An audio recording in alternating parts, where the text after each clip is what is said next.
9 février 1955 Table des séances. Valabrega. Lacan.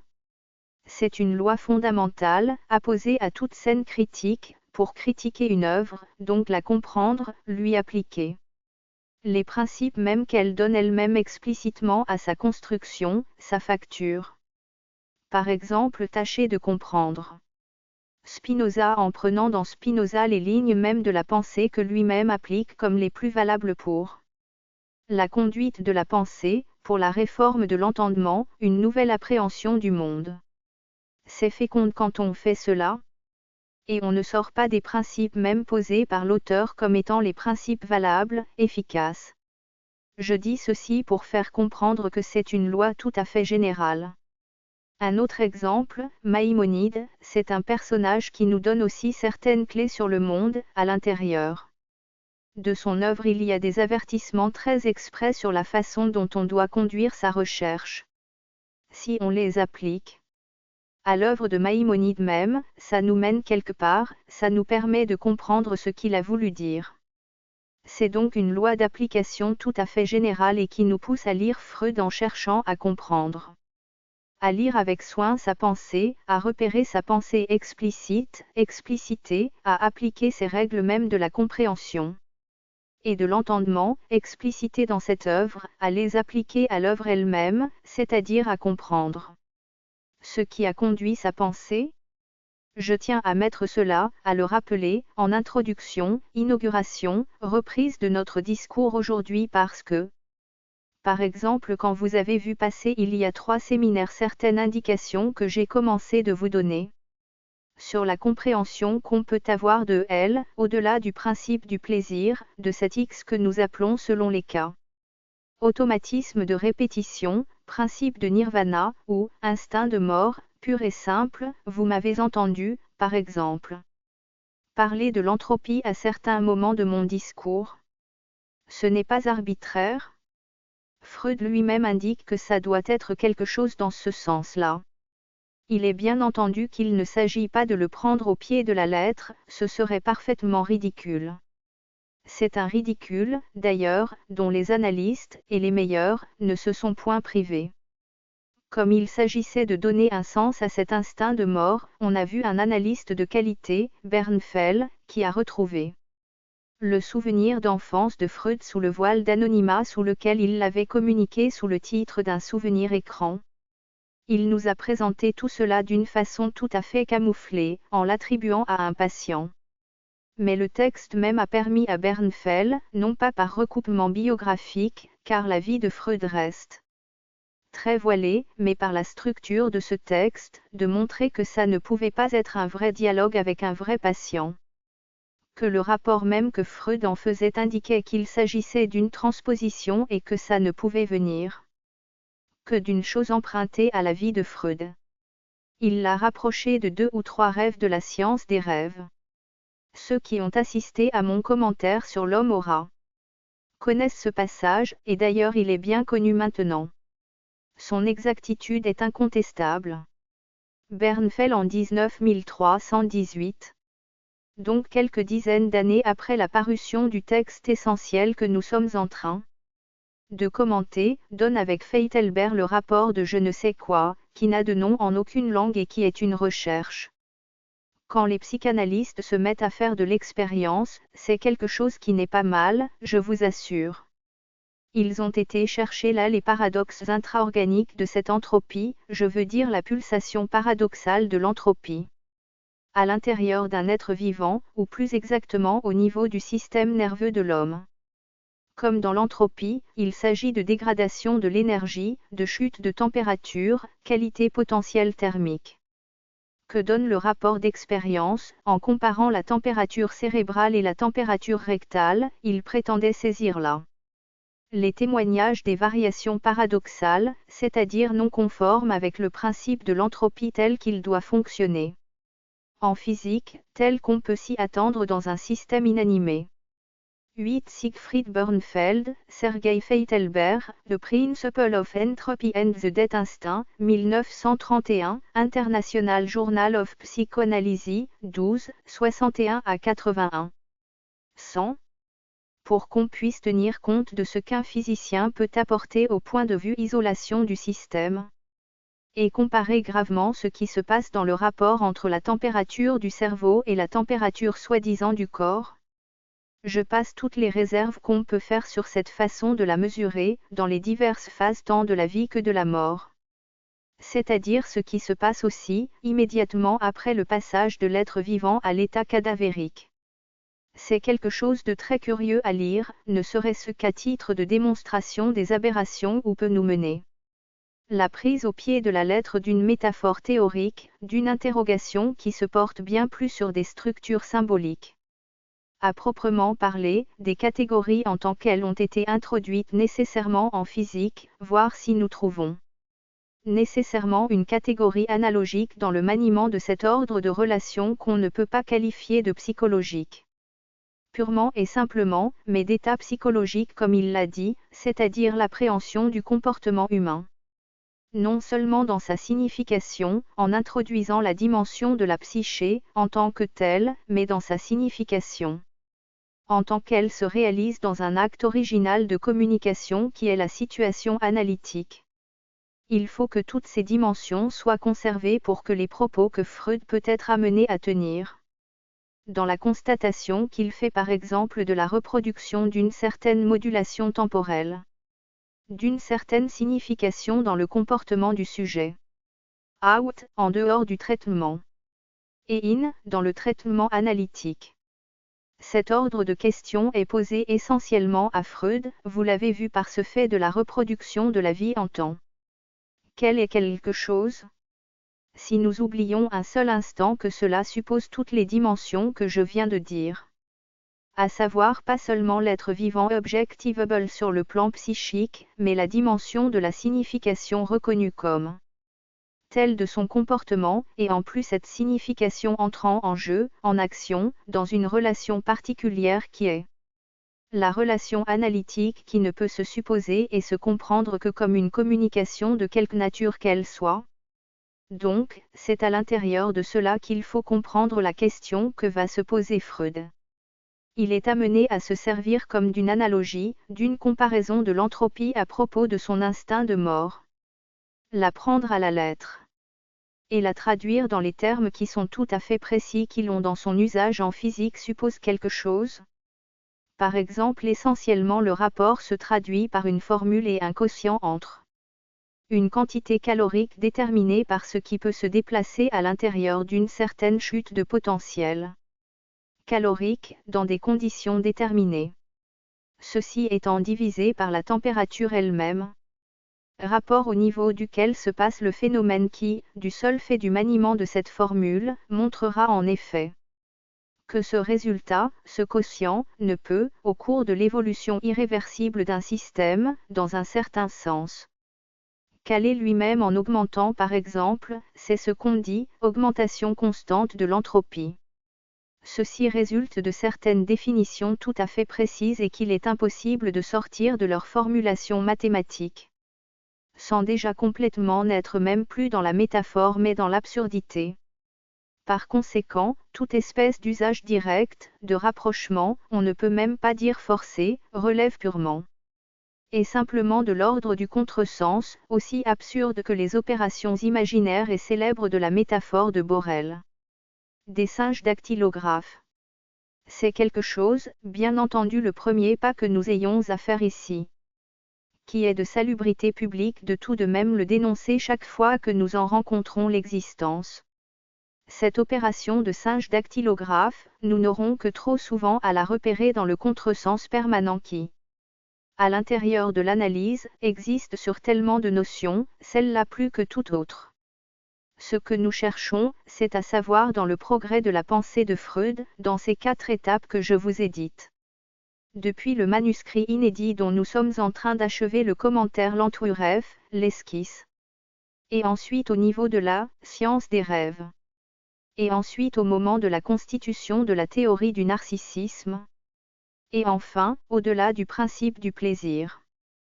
Qu'est-ce que veut dire ce que nous trouvons, ce qui nous intéresse, la suite de difficultés, de contradictions, d'antinomies, d'impasses où la pensée de Freud est conduite, à chacune de ces étapes.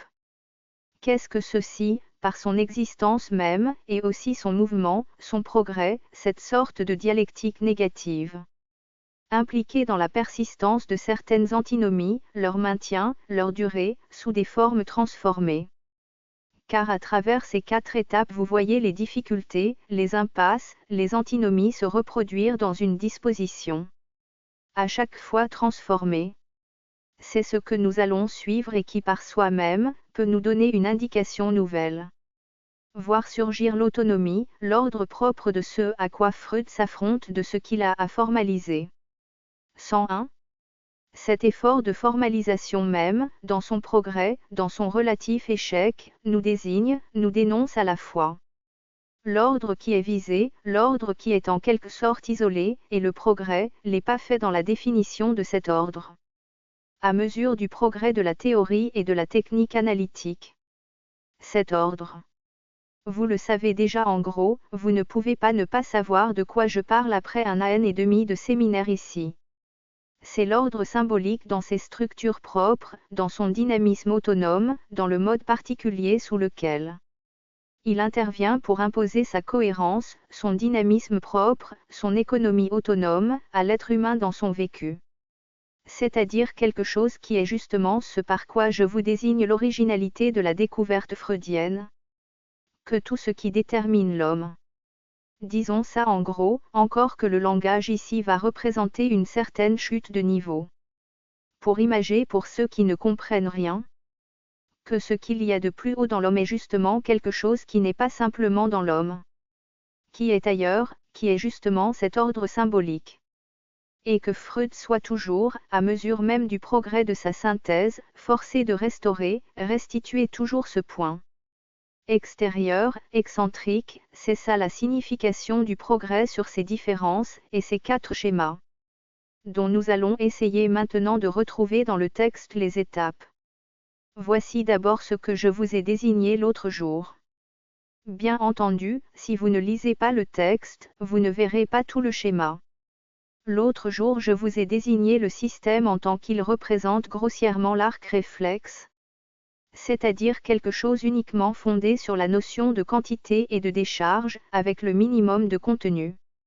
Le fait que quelqu'un comme Freud, à cette date, à la fois formé par les disciplines neurologiques, anatomo-physiologiques, cliniques, doivent construire un schéma, et ne puissent se contenter de cela, et puissent encore bien moins se contenter du schéma qui à ce moment-là est donné par la physiologie positiviste, à savoir une architecture de réflexes, réflexes supérieurs, réflexes de réflexe, etc., jusqu'à ce réflexe d'unité placé au niveau des fonctions supérieures, avec un départ de stimulus archi-élaboré. Et au niveau supérieur, il faudrait tout de même bien mettre quelque chose là, que notre ami Leclerc appellerait le sujet. Dans ses bons jours, j'espère qu'un jour de cela aussi il se débarrassera. Il ne faut jamais le représenter nulle part. Il faut que Freud fasse autre chose. Il faut bien qu'il nous fasse cette chose, en effet très élaborée, mais qui se trouve justement être, non une architecture, mais un tampon. Et il est déjà très en avance sur la théorie neuronique. 2 ans avant Foster et Sherrington. Ce texte est intéressant par toutes sortes de côtés. Le côté génie de Freud est en quelque sorte d'avoir vu, avec une finesse qui va jusque dans le détail, certaines propriétés de la conduction. Il a deviné en gros à peu près ce que l'on connaît actuellement. On n'a pas fait tellement de progrès de ce point de vue. Bien sûr, on en a fait du point de vue de l'expérience, confirmation effective du fonctionnement de ces synapses en tant que barrière de contact, mais c'est déjà ainsi qu'ils s'expriment. Ceci mériterait qu'on médite, comment est-ce qu'on peut deviner? Il faut que les résultats s'inscrivent au tableau de sortie. Cela implique qu'à l'intérieur on doive trouver certaines conditions. N'empêche qu'il aurait pu aussi faire des erreurs. Mais il n'en a pas fait de très grosses. Donc, il est purement dans l'hypothèse. L'important est que dans le schéma il faut qu'il fasse quelque chose qui l'interpose, si on peut dire, à l'intérieur de cet acte de décharge et qui soit ce qu'on peut appeler, c'est dans le texte, un système tampon. Ce système y est avant tout un système tampon. D'équilibre, de filtrage, d'amortissement. 102. D'ailleurs, à quoi le compare-t-il? À quelque chose qui se voit déjà sur ce schéma 9. Vous voyez, à l'intérieur d'un arc spinal, quelque chose qui fait une boule, c'est un ganglion. Le schéma du psychisme est un ganglion. L'idée qu'il se fait à ce niveau du cerveau est un ganglion différencié, du type ganglion sympathique ou d'une chaîne nerveuse chez les insectes. Seulement voilà, le frappant, et c'est là-dessus que j'ai insisté la dernière fois, est qu'on a vu s'établir une espèce de petit flottement dans notre dialogue. S'adressant à J.P. Valabrega, j'ai voulu que vous n'alliez pas trop vite. Vous avez dit des choses qui n'étaient pas fausses, à propos du système, qu'il faut absolument marquer ici. Et qui montrent les premières difficultés de Freud, c'est-à-dire de quelqu'un qui arrive à un schéma déjà particulièrement adapté, particulièrement peu schématique. Il ne peut pas s'en tirer sans l'intervention de ce système, ou système de la conscience en tant que référence à une réalité dont, quoi qu'on fasse, on n'arrivera jamais à faire sortir le lapin du chapeau sans l'intervention de quelque chose qui, il faut bien le dire, vient dans le schéma comme un rajout. Car là on ne cherche pas à dénuder les choses et à faire croire qu'il suffira de mettre assez de choses en tas pour que ce qui est en haut soit tellement plus beau que ce qui était en dessous. Là, il faut bien qu'il l'isole.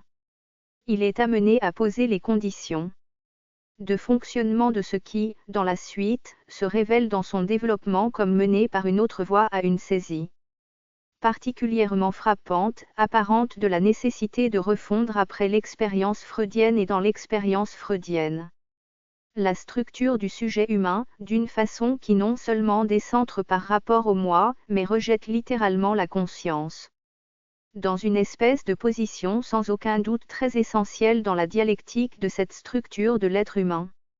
Elle-même absolument paradoxale, problématique.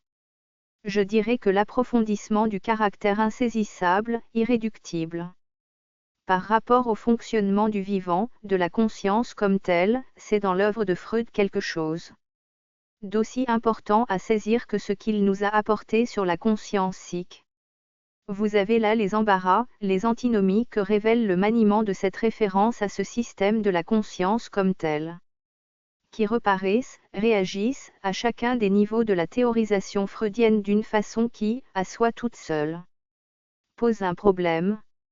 Ce n'est pas en référence à l'existence de l'inconscient, c'est dans la constitution, si vous voulez, d'un modèle, d'un pattern, d'une conception même cohérente de la conscience comme telle. Il apparaît que dans le registre, dans l'ensemble de concepts où s'inscrit l'expérience freudienne, alors qu'il arrive à donner une conception cohérente et équilibrée de la plupart des autres parties de l'appareil psychique, il rencontre toujours, quand il s'agit de la conscience, des conditions incompatibles. Je vais vous donner un exemple tout de suite. Il arrivera dans un de ces textes qui s'appelle Métapsychologie, complément métapsychologique à la théorie des rêves, publié dans le recueil français Métapsychologie, qui peut expliquer à peu près tout ce qui se passe dans la démence précoce, la paranoïa, dans les rêves, en parlant d'investissement ou de désinvestissement. Notion que nous aurons à rencontrer et dont nous allons voir la portée dans la théorie de Freud. Chose curieuse, il semblerait qu'il y a quelque chose d'arbitraire, qu'après tout, quand on lit dans l'ordre la construction théorique, on doit pouvoir toujours s'arranger pour que ça marche, que ça colle. Mais non, il apparaît, quand il faut faire intervenir l'appareil de la conscience comme tel, c'est-à-dire la conception du reflet clair, qu'il aurait des propriétés tout à fait spéciales par rapport aux autres. La cohérence même de son système le fait buter devant une difficulté. Il dit qu'il y a quelque chose qu'il ne comprend pas. C'est que cet appareil aurait pour propriété, contrairement aux autres, de fonctionner, même quand il est désinvesti. La nécessité de la déduction le mène à une proposition comme celle-là. Vous n'avez qu'à lire le texte auquel je viens de vous référer, pour vous apercevoir de la chose. Et en effet, il reste très embarrassé. Il n'a pas pu théoriser les choses autrement. 9. Ce schéma provient de l'esquisse /Antweref, document de travail, traduction Suzanne Hommel, avec la participation de André Albert, Éric Laurent, Guy Le Goffy, Éric Porges, extrait de Paléa 6, 7 et 8. 103. Pour les autres, ça va bien, quand ils sont désinvestis, ça ne marche plus, le jeu d'investissement et désinvestissement marche d'une façon correcte. Mais quand on fait entrer le système conscient, on entre dans le paradoxe. Pourquoi ? Cela reflète certainement quelque chose. Pas seulement parce que Freud, qui construit des hypothèses, ne sait pas s'y prendre, il avait tout le temps. S'il n'y est pas arrivé, c'est en raison de quelque chose. Nous voyons apparaître là, pour la première fois, le paradoxe du système, dans le système de la conscience en ce sens qu'il faut, comme nous disions l'autre jour, à la fois qu'il soit là et qu'il ne soit pas là. Que si vous le faites entrer dans le système énergétique, tel qu'il est constitué au niveau de il n'en sera plus qu'une partie, et il ne pourra pas jouer son jeu de référence à la réalité. Et d'un autre côté, il faut bien imaginer d'une certaine façon que quelque énergie passe, si minimale soit-elle, que d'autre part. Ça ne peut absolument pas être quelque chose qui se lie directement à ce côté particulièrement massif de l'apport du monde extérieur, tel qu'il est déjà supposé dans le premier système, dit de la décharge, c'est-à-dire le réflexe élémentaire stimulus-réponse. Bien au contraire, il faut qu'il en soit complètement séparé, qu'il ne puisse recevoir que de faibles investissements d'énergie qui puissent lui permettre de rentrer en vibration, de sorte que la circulation se fasse toujours de A. Et c'est seulement de que viendra à cette énergie minimale, grâce à laquelle il peut, lui, entrer en vibration. D'autre part, à partir de ce qui se passe au niveau D, le système qui a besoin, comme disait Valabrega l'autre jour, de façon que j'ai trouvé un peu précipitée, mais non fausse en elle-même, d'information. Il ne peut la prendre qu'au niveau de ce qui se passe dans la décharge de ce système perceptif, en tant que tel. Cela veut dire que dans la conception qu'élabore Freud, à ce moment-là, pour opérer le test de réalité, ce qui se passe au niveau du psychisme procède ainsi. Par exemple, prenons l'exemple de l'élément moteur, qui se charge d'une décharge motrice proprement perceptuelle. Les mouvements qui se font dans l'œil, simplement du fait de l'accommodation de la vision, de la fixation sur un objet. C'est là théoriquement qu'un effet peut être conçu comme apportant au regard de quelque chose qui est en train de se former dans le psychisme, à savoir l'hallucination du désir, ce quelque chose qui, comme on dit, met les choses au point. En crois-je mes yeux? Est-ce bien cela que je regarde? C'est ça que ça veut dire finalement? Mais c'est assez curieux de penser que justement ce moment de la décharge motrice, à savoir la partie qui dans le fonctionnement des organes perceptifs est proprement motrice, c'est justement celle qui est tout à fait inconsciente, à savoir que l'inconscience ne se réalise là qu'au niveau afférent, comme chacun le sait. Nous avons en effet conscience de voir un certain nombre de choses. Rien ne nous paraît même plus homologue de la transparence de la conscience que ce fait qu'on voit ce qu'on voit, et le fait même de voir pose à soi-même sa propre transparence. Mais par contre nous n'avons pas la moindre conscience, sauf d'une façon très marginale, très limitrophe, de ce que nous faisons en effet d'efficace, d'actif, de moteur, dans ce repérage, dans ce centerige. Cette palpation à distance que les yeux opèrent quand ils s'exercent à voir. Cette suite de paradoxes donc, qui commence ici à s'ébaucher, cette position tout à fait originale du système. Ce côté très difficile à réduire, à mettre au point avec le système, qui commence à s'ébaucher au niveau du fameux manuscrit que nous sommes en train d'étudier, est quelque chose que j'ai voulu mettre en relief, parce que ça se voit déjà. Ça se repère à la lecture, ça prend son intérêt de ce que ça va devenir, par la suite. Bien entendu, ce n'est pas simplement d'un point de vue de curiosité historique, de voir les difficultés d'un théoricien plus ou moins philosophe. Freud, à ce moment, ne fait pas ça pour lui-même, pour ordonner ses idées. Ce ne sont pas les difficultés particulières du monsieur qui nous intéressent.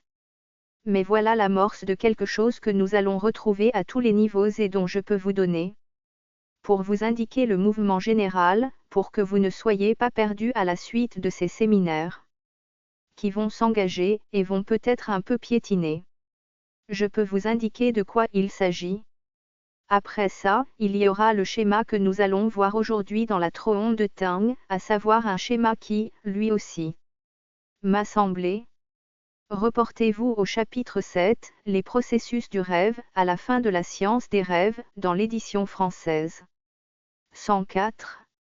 Ce que vous avez, c'est autre chose, quelque chose qui va être exprimé comme ça. Ici un apport, et aussi ici quelque chose qui va s'étayer entre quelque chose que vous allez voir ici, qu'on va appeler le système P, perception, W en allemand. Ici, les diverses couches qu'il est forcé de supposer qui constituent le niveau de l'inconscient.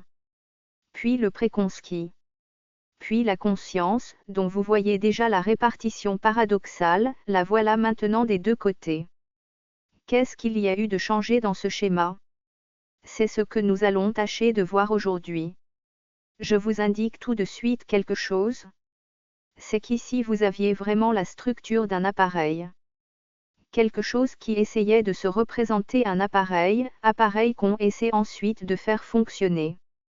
Qu'on décrit, on en parle, on se repère à quelque chose qui est là dans l'espace conscient. C'est un appareil qui est quelque part.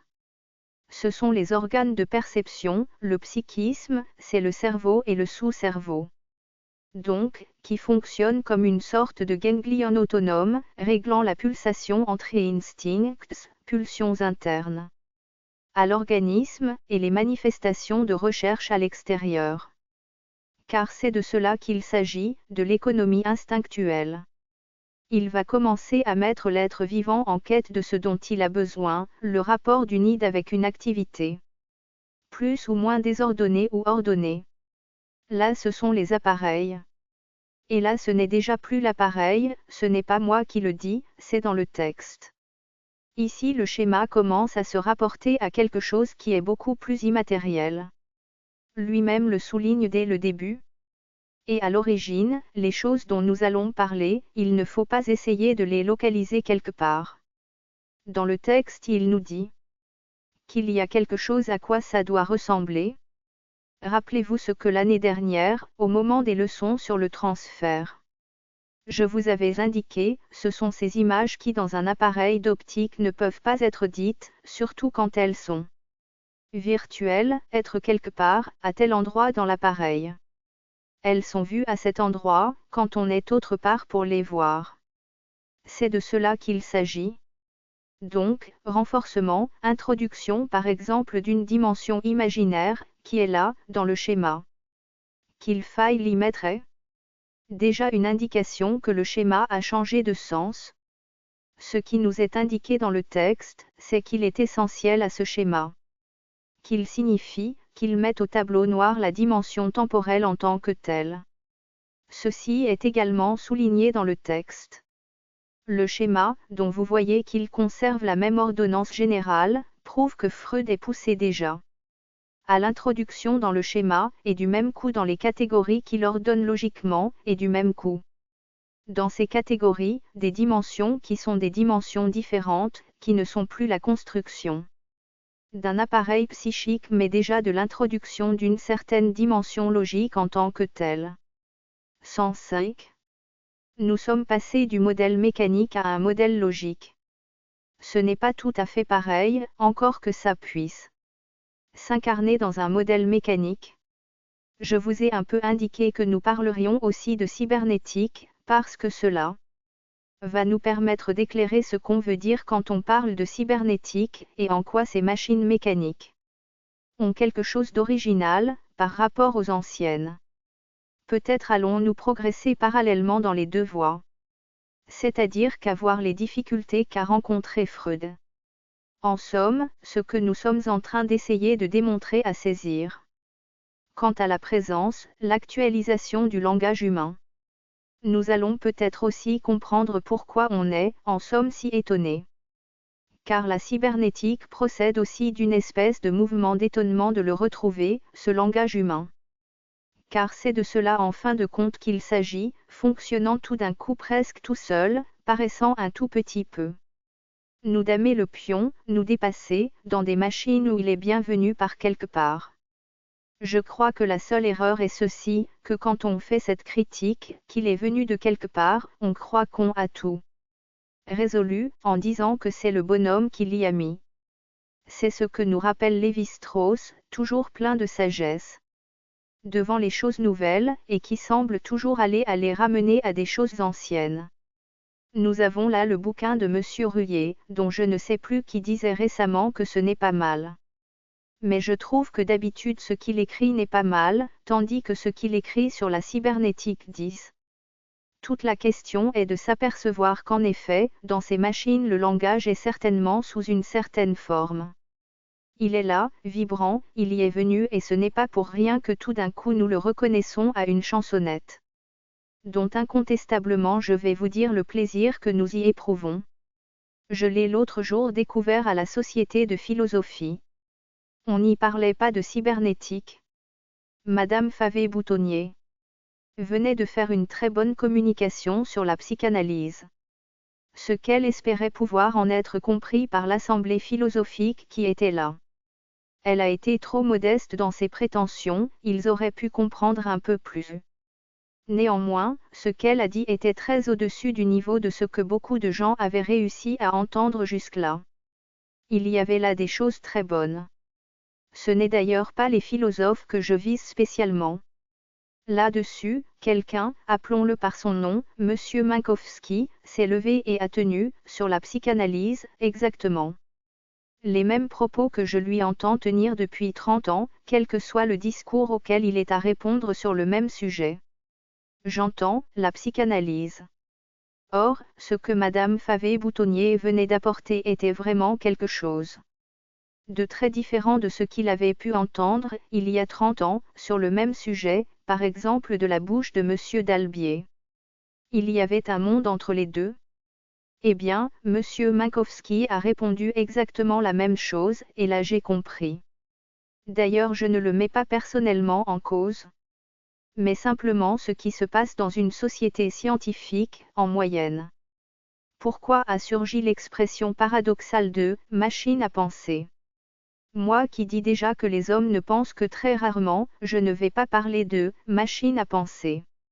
Mais tout de même, ce qui se passe dans une « machine à penser » est en moyenne d'un niveau infiniment supérieur à ce qui se passe dans une « société scientifique ».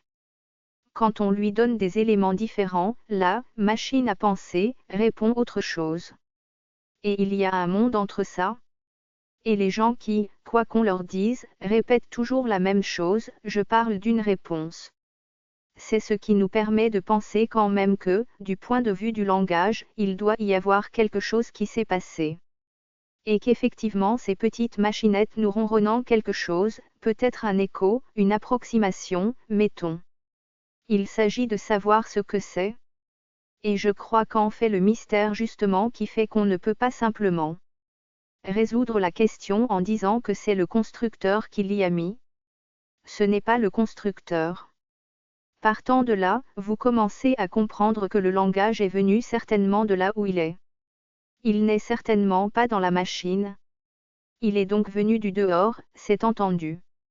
Mais justement il ne suffit pas de dire que c'est le bonhomme qui l'y a mis.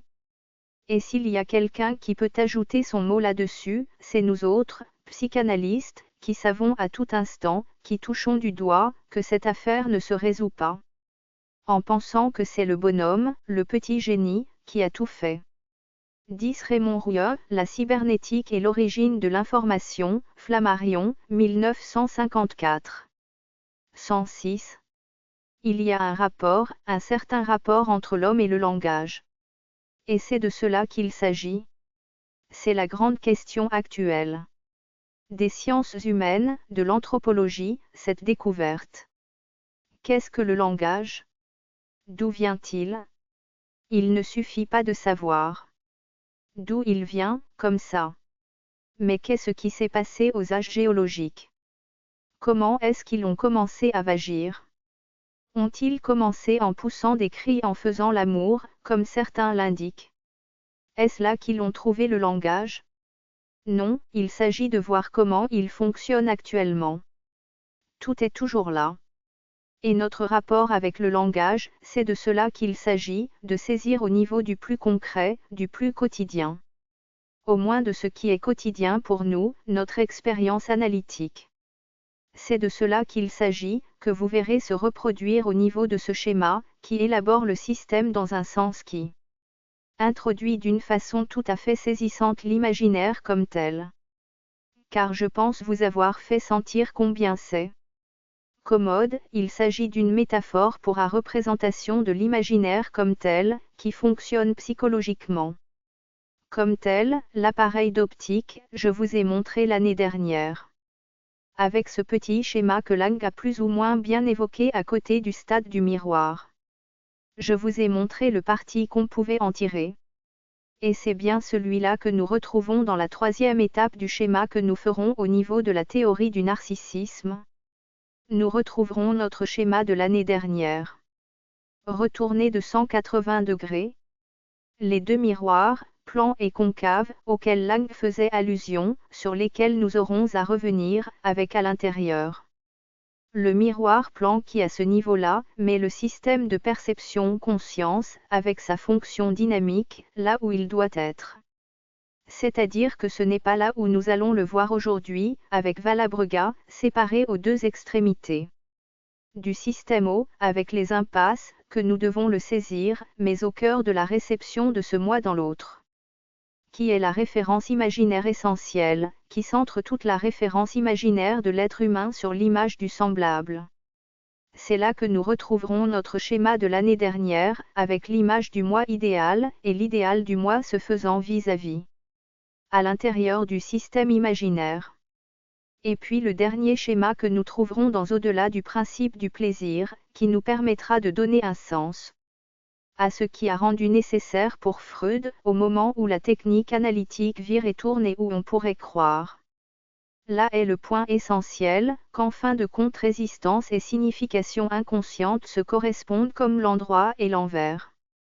Que ce qui fonctionne selon le principe du plaisir dans un des systèmes, le système dit primaire, apparaît comme réalité dans l'autre. Et inversement que nous retrouverions simplement sous la forme du négatif ce qui est recherché, à savoir la signification inconsciente. Tout simplement l'étude classique du moi, simplement un peu enrichie de la notion de tout ce qu'elle peut comprendre. Dans ces synthèses, c'est la nécessité, pour Freud, de dire, de maintenir, de soutenir. Que ça n'est pas ça. Que ça n'est pas réductible. Que tout le système des significations n'est pas dans le bonhomme. Que sa structure n'est pas faite comme une synthèse de ses significations, mais bien au contraire. 107.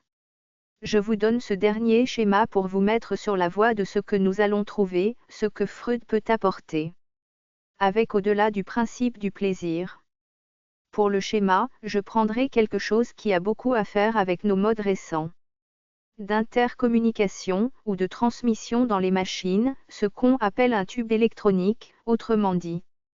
Ce que tous ceux qui sont des gens qui ont manipulé la radio connaissent, une ampoule triode. Il y a 3 pôles, une anode, une cathode. Quand ça chauffe ici filament en cathode, les petits électrons viennent bombarder l'anode. L'anode est positive, la cathode négative. S'il y a quelque chose dans l'intervalle, le courant électrique passe.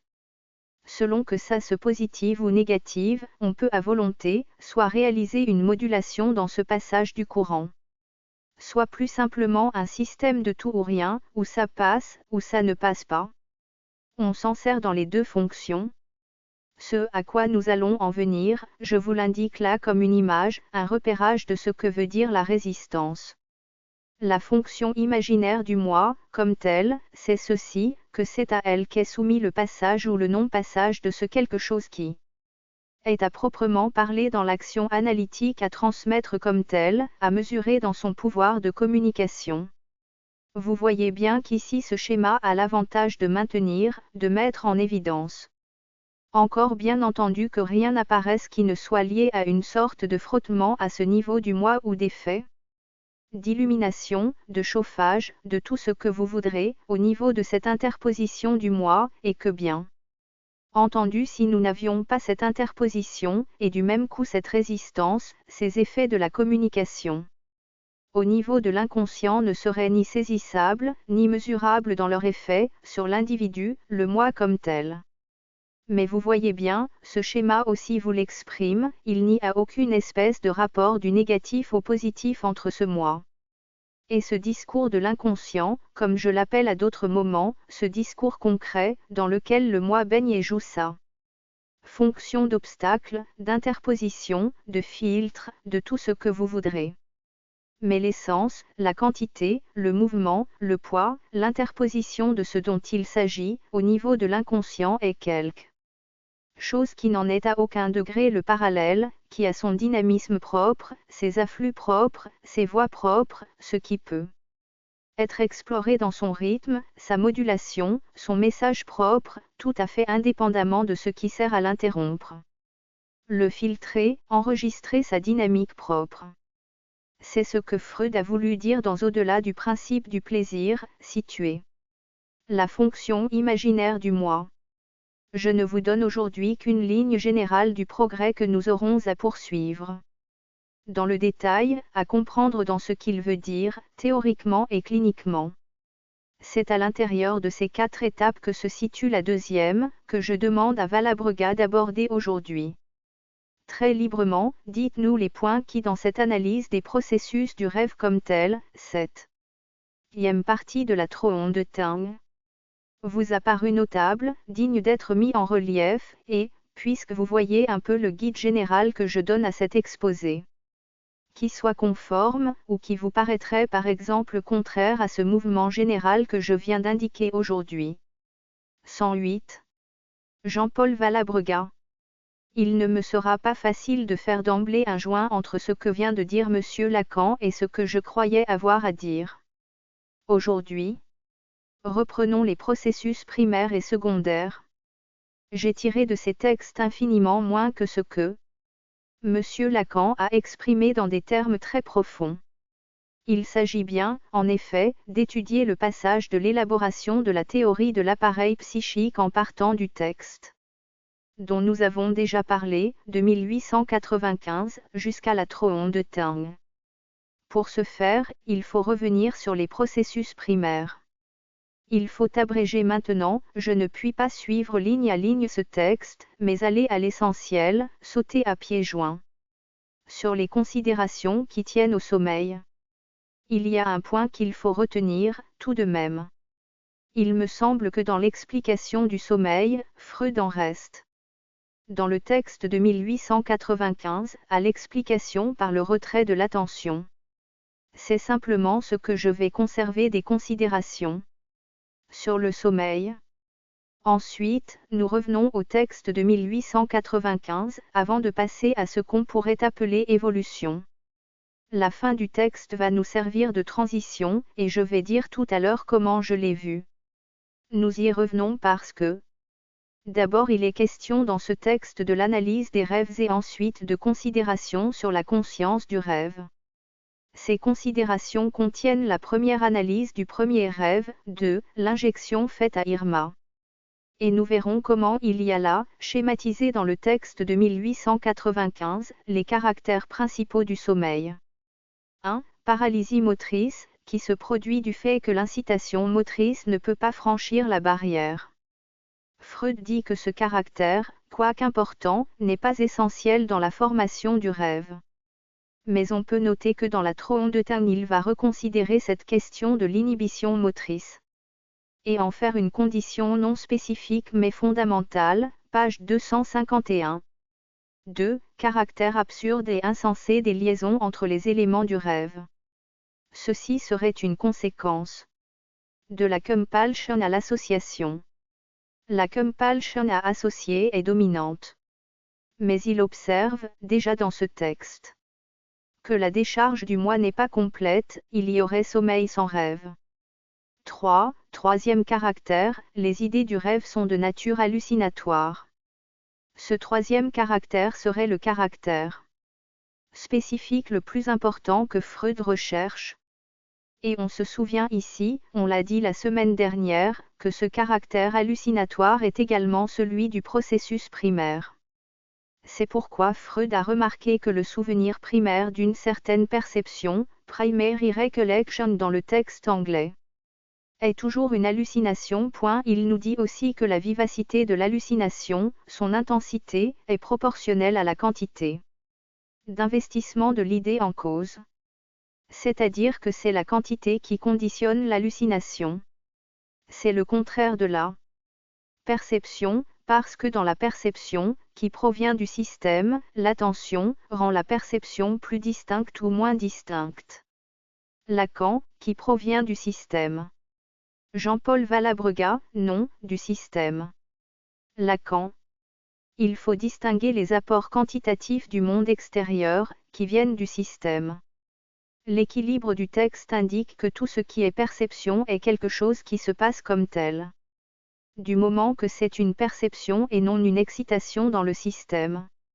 Jean-Paul Valabrega, mais il provient de Lacan. Parce que ça vient du monde extérieur. Je vous le montre dans un autre passage, ça ne vient de que par l'intermédiaire de Jean-Paul Valabrega. Bien sûr. Ce n'est d'ailleurs qu'une parenthèse. Car ce qui est au centre de sa recherche actuelle, c'est la distinction de l'hallucination et de la perception. Ce qu'il veut établir, et a établi, c'est qu'il n'y a pas de modification quantitative dans la perception, alors que c'est la quantité qui motive l'hallucination. 109. 4. Les rêves sont des réalisations de désir. Ils ne sont pas reconnus par la conscience comme des réalisations de désir, mais Freud, tout de suite après, fait allusion au rêve d'Irma. Freud avance ensuite l'hypothèse que les investissements primaires de désir sont également hallucinatoires. 5. La mémoire est mauvaise dans les rêves. Et ceci va prendre encore dans la Trondheim une importance capitale. Dans le chapitre consacré à l'oubli des rêves, qui est ceci comme une charnière entre les deux. C'est ce que j'ai cru voir. Ce cinquième caractère expliquerait que par la suite de la paralysie motrice, qui était un des caractères précédents, les rêves ne laisseraient pas de traces de décharge. Je passe rapidement sur le cinquième caractère, parce que ça prend une importance décisive et on y revient après les considérations sur l'oubli des rêves. 6. Dernier caractère, rôle de la conscience. Elle fournit dans ses processus la qualité, aussi bien dans les rêves que dans les processus éveillés. La conscience peut donc accompagner n'importe quel processus. D'autre part, elle ne se réduit pas au moi, cette conscience et par la suite il n'est pas possible d'assimiler les processus primaires au processus inconscient. Ces deux remarques, Freud les souligne comme essentielles. La conscience ne se réduit pas au moi. On ne peut pas assimiler les processus primaires au processus inconscient. Il n'est pas indifférent de noter qu'à ce point de son exposé Freud note un parallèle sur lequel il insiste, à deux reprises. Dans le texte, entre le sens du rêve, réalisation de désir, et le symptôme névrotique. C'est déjà indiqué dans ce texte. On pourrait noter rapidement en passant que les commentaires de ces notes avancent l'hypothèse que cette analogie, qui va jusqu'à être une identité, d'ailleurs, et dès 1895, il faut se souvenir que c'est la date des études sur l'hystérie. Que cette idée n'est pas prête encore, parce que l'analyse de Freud ne serait pas suffisamment avancée. Moi je ne pense pas. D'après ce texte on ne peut pas en tirer cela. Ils disent qu'ils savent que l'analyse de Freud n'est pas assez avancée. Il a fait l'analyse, assez formelle, du rêve de l'injection à Irma mais il dit quand même que c'est cette analogie entre le symptôme névrotique et le sens du rêve qui est fondamentale, et il y reviendra plus loin. Il sait déjà que c'est important, il le réserve, il dit, c'est le plus important. The most momentous conclusion flowed from this comparison. Les conclusions les plus importantes découlent de cette comparaison. Qu'il a faite 2 fois, texte anglais, page 398, 402. Il n'y a pas insisté, c'est un fait. Mais comme il les reprendra plus loin, on peut penser que dès cette date il y attache la plus grande importance. La comparaison sera approfondie dans la science des rêves et plus tard dans la psychopathologie de la vie quotidienne en 1901 et dans le mot d'esprit en 1905. Il y a là une synthèse qui va se faire et qui apparaîtra nettement dans la Troon de Tung. Lacan. Les dates sur le progrès de sa propre analyse sont tout à fait saisissantes quand on lit les lettres. En 1897, il n'est pas encore loin dans sa propre analyse et il y a quelques remarques que j'ai relevées, à l'usage d'Anzieux, sur les limites de la self-analyse, qui sont très intéressantes. Jean-Paul Valabrega. La conscience du rêve, il faut la reprendre à ce niveau, dans ses dernières considérations sur le projet de psychologie scientifique. On se trouve en présence du rêve d'Irma et voilà le schéma, les 4 éléments retenus, dans la première analyse. Lacan s'adressant à Anzieux. Vous connaissez la préface à. Je ne peux m'analyser que sur mes bases de connaissances objectives, comme je pourrais le faire pour un étranger. La self-analyse est à proprement parler impossible. Sans cela, il n'y aurait pas de maladie, c'est dans la lettre 75. C'est dans la mesure où je rencontre quelque énigme dans mes cas, que l'analyse doit s'arrêter. C'est à cette date de 1897 qu'il définit les limites de sa propre analyse. Il ne comprendra strictement que ce qu'il aura repéré. Dans ces cas, c'est un témoignage extraordinaire, il pointe lui-même, au moment où il est en train de découvrir génialement une voie, et cela a la valeur d'un témoignage extraordinairement précis par sa précocité, que ça n'est pas un processus intuitif, si on peut dire, ça n'est pas un repérage divinatoire, à l'intérieur de soi-même. Ça n'a rien à faire avec une introspection, l'auto-analyse, au sens strict, il ne l'a fait que dans la mesure où il la repère dans les autres cas. 110. Didier Anzieux. Freud savait, avant de faire le rêve d'Irma, que les rêves avaient un sens. Et c'est parce que ses patients avaient apporté des rêves qui avaient un sens de réalisation de désir, qu'il a voulu se l'appliquer à lui-même. C'est cela son critère de vérification. Lacan, c'est ça. Jean-Paul Valabrega. Ce n'est pas le sens du rêve qui est en cause, naturellement il le sait, il a déjà analysé des rêves, c'est la théorie d'identité du rêve. Et du besoin névrotique symptôme. Il l'a pressenti. Il le dit dans la Troon de Tung. Je suis parti de la psychologie des névroses, et maintenant je veux faire le contraire, partir du rêve pour expliquer la psychologie. Il y a là un mouvement. Il dit toujours qu'il éprouve beaucoup de difficultés. Il dit même, je pourrais analyser les rêves de mes patients, et partir de tout ce que j'ai découvert sur le symptôme hystérique. Mais je ne veux pas le faire, parce que je me propose le but inverse. Il y a toujours chez lui les deux mouvements.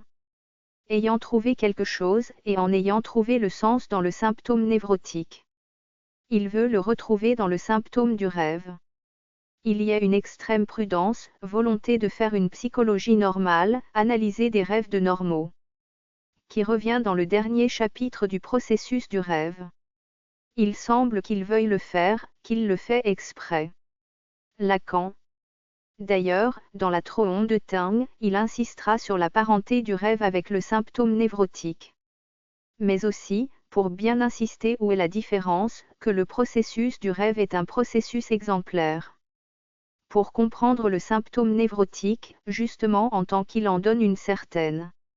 Jean-Paul Valabrega, il ne voudrait pas les identifier tout de suite. Lacan. Il ne les identifie jamais. Et en fin de compte il maintient la différence économique tout à fait fondamentale qu'il y a entre le symptôme et le rêve. Ils ne sont communs que parce qu'ils ont une commune grammaire. Mais c'est une métaphore. Ne prenez pas cela au pied de la lettre. Ils sont aussi différents qu'un poème épique l'est d'un ouvrage sur la thermodynamique. La seule chose de commune, c'est une grammaire. L'importance du rêve est qu'il permet de saisir la fonction symbolique comme telle. Et à ce titre c'est capital pour comprendre Le symptôme. Mais un symptôme est toujours un symptôme inséré dans un état économique, global, du sujet. C'est autre chose que cet état localisé dans le temps, dans des conditions extrêmement particulières, qu'est le rêve. Le rêve est une partie de l'activité du sujet. Le symptôme s'étale sur plusieurs champs. Jean-Paul Valabrega. C'est-à-dire que jamais il n'établit d'identité de nature mais quand même une identité de processus, de mécanisme. Lacan. Vous le verrez, en plusieurs points de la Troon de Taing, il en impose la distinction très stricte. Jean-Paul Valabrega, au point de vue processus, ça m'a paru douteux. Lacan. Il trouve des processus communs, mais même encore bien plus analogues qu'identiques, modelés les uns sur les autres. 111. Jean-Paul Valabrega. On revient au rêve d'Irma. Il donne ces 4 éléments, A, B, C, D. A. Idée du rêve qui est devenue consciente. Les points en noir sont les points conscients ou devenus conscients. Et les points en blanc sont les points inconscients. Il va y avoir des liaisons. Cette idée du rêve devenue consciente conduit à B, mais au lieu de B, c'est C qui apparaît à la conscience. C'est sur le passage de B, un autre investissement qui est simultané et il y a un déplacement, c'est C qui prend la place. Voilà ce qu'on peut dire d'après les idées du rêve. A. Idée du rêve. C. Fait une injection de propylène à Irma. C. La formule de triméthylamine, qui est hallucinée en rêve, qu'il voit en caractère gras. D. La maladie d'Irma qui est de nature sexuelle. B. La pensée présente simultanément. B est ce qui est à l'arrière-plan, la conversation avec Flies. Sur les glandes sexuelles, où Flies parle à Freud de la triméthylamine. Par conséquent, C s'est trouvé poussé à la conscience par un double investissement, venu à la fois de B et de D. Quant à B et D, ce sont des chaînons qui restent inconscients. La formule de la triméthylamine apparaît ici comme un dérivé de D et de A, lesquels D et A sont aussi intenses l'un que l'autre. C'est une hallucination. Lacan. Le parallélisme entre ce que vous avez détaché du texte et le petit schéma que vous avez laissé subsister, le schéma 4. Ce qui est inconscient, et qui se poursuit, qui est en cours dans la pensée de Freud à ce moment-là. C'est-à-dire ce qui est pour lui la parole organisatrice, polarisatrice de toute son existence, c'est la conversation avec Flies. Cette conversation qui se poursuit en filigrane dans toute son existence, comme la conversation fondamentale, puisqu'enfin de compte c'est là que se réalise cette auto-analyse, dans ce dialogue où Freud concentre le maximum de son intérêt. Puisque c'est par là que Freud est Freud, et que nous sommes encore là aujourd'hui à en parler. Et tout le reste est ce qui s'illumine au passage, tout le discours savant, le discours quotidien, la formule de la triméthylamine, ce qu'on sait, ce qu'on ne sait pas. Tout le fatras de ce qui est là vraiment imprimé, prêt à se désinvestir, ça n'a pas en soi un énorme intérêt. Tout ce qui est là au niveau du moi, qui peut aussi bien faire obstacle ou être le signal du passage, c'est-à-dire s'illuminer au moment du passage confère triode. De ce qui est en train de se constituer, c'est-à-dire ce vaste discours à Flies qui sera ensuite toute l'œuvre de Freud. Ce qui s'illumine au niveau du moi dans ses rapports avec l'inconscient, déjà avant la Troon de Taing qui va expliquer ça. D'une façon tellement plus claire, nous le voyons dans ce premier petit schéma. Ce qui est inconscient est ce qui est le plus fondamental, la conversation qui se poursuit avec Flies. Ceci est tout à fait indépendant de ce que nous pouvons nous représenter comme on fait toujours schématiquement. Parce qu'on méconnaît le mouvement de Freud, comme quelque chose qui serait dans l'inconscient une impulsion. Se résumant à quelque incident d'orientation, que vous pouvez rejoindre par la régression. Vous verrez combien c'est plus subtil, la régression, quand vous la voyez se constituer, et combien c'est plus difficile à manier. Dans la Troon de Taing, quand on introduit la régression, ce n'est pas ce qu'on croit, ni la façon dont on s'en sert de nos jours. En tout cas, le caractère inconscient de la conversation avec Flies, de la parole fondamentale, qui se poursuit à ce moment-là. C'est la véritable dynamique, non de tout ce qui est dans ce rêve, mais justement de l'apparition de certaines choses. Et précisément de ces éléments soulignés, contingents, de cette modification du signifié qui fait que la triméthylamine en caractère gras devient un des éléments du rêve. C'est-à-dire la conscience, là, au cœur de notre dernier schéma de l'ampoule triode, le 4e. Je le laisse pour aujourd'hui. Il est très important qu'il soit là. Je vous montrerai la prochaine fois comment nous l'introduisons dans cette dialectique. Il faut qu'il y en ait 4. 112. Jean-Paul Valabrega. Dans la Troon de Tung, page 80 et suivante, dans la seconde analyse de ce rêve d'Irma, il dit: Je devine pourquoi la formule de la triméthylamine a pris tant d'importance. Elle ne rappelle pas seulement le rôle dominant de la sexualité, mais aussi l'ami à qui je songe avec bonheur quand je me sens seul de mon avis. Cet ami, qui joue un si grand rôle dans ma vie, vais-je le rencontrer dans la suite des associations du rêve? Eh bien oui, il le rencontre encore. Et il explique dans quel ordre d'association d'idées il va le rencontrer, parce qu'en fait, le rêve il n'en présente jamais l'interprétation complète. Il s'est borné à en tirer, dans sa seconde analyse, le fait que c'est une réalisation de désir, et, comme il l'établit à partir de ce rêve princeps, Flies se trouve à l'arrière-plan, parce que, comme il se propose seulement de ne pas aller plus loin, pour des raisons personnelles. Lacan, nous l'avons vu l'année dernière, ces raisons personnelles sont des difficultés conjugales. Jean-Paul Valabrega. Peut-être dans le rêve de la monographie botanique, analysé plus profondément.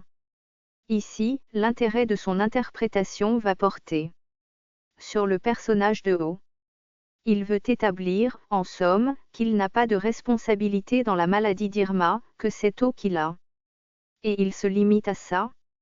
Une autre analyse de ce rêve, plus profonde, serait probablement centrée sur ce qu'il indique là.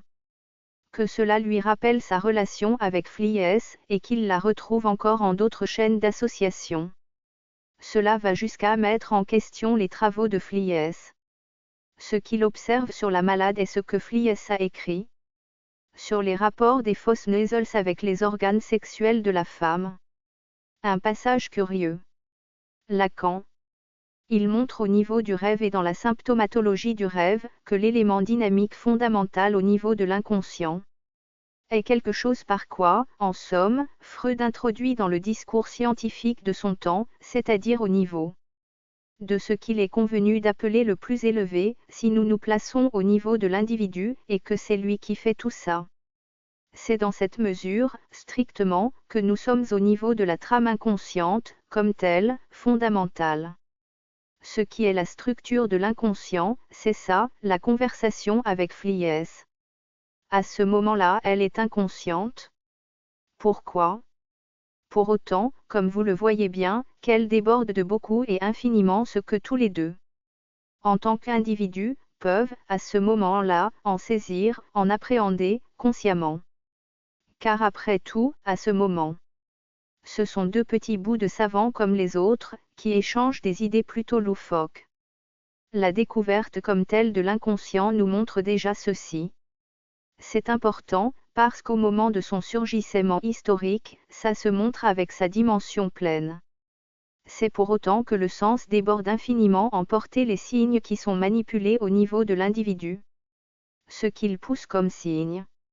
C'est en ce sens qu'il en pousse toujours beaucoup plus qu'il ne croit.